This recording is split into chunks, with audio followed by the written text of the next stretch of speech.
or tips kung paano ayusin ang no in-game sound, no audio, no mic, at may naka-plugged in kang earphone or headset. Ito yung fix para dyan. Simulan na natin to.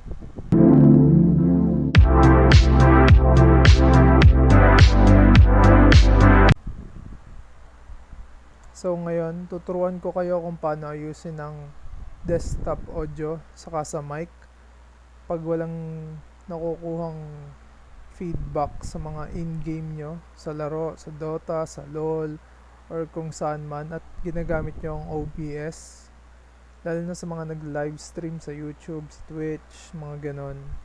And ito yung solution sa problem nyo. And simulan na natin. Open sound settings, then scroll down tayo sa baba, sound, advanced sound options. Then dito, kailangan lahat ng application na ginagamit nyo may sound, lalo na kunwari sa Dota or LoL or kung anumang game yan.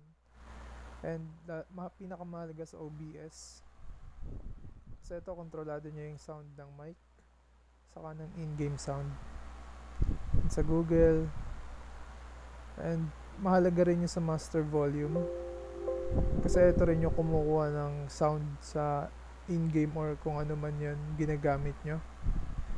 At kung wala naman kayo naka-plugged in or ayaw pa rin niya, try nyo i-reset nyo lang siya.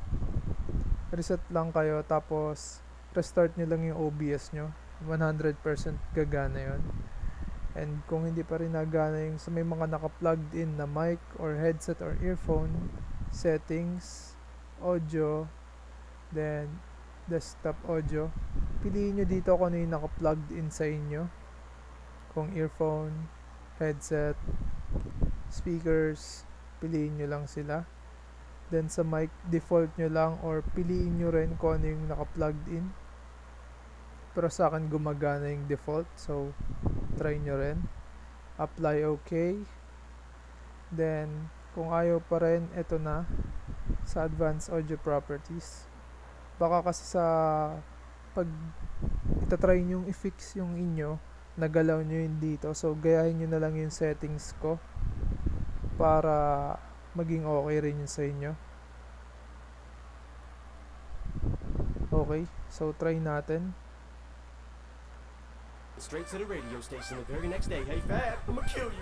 Lyrics coming at you with supersonic speed. Summon, I'm a doom, I'm a you assuming I'm a human. What I gotta do to get it through to you? I'm superhuman, innovative, and I made a promise so that anything you say is shaking off of me and it'll glue to you and devastating more than ever demonstrating how to give a motherfucking audience a feeling like it's levitating, never fading, and I know the haters are forever waiting for the day that they can say I fell off to be celebrating, cause I know the way to get motivated. I make elevating music. You make So elevating gumagana music. naman siya, kita nyo naman sa desktop audio. It's not hip hop, it's pop. And pag pinatay ko yung sound, nawawala na siya. So nagana siya. And yun lang. Tapos na ang tutorial tips ko. Huwag niyong kalimutang mag-like and subscribe.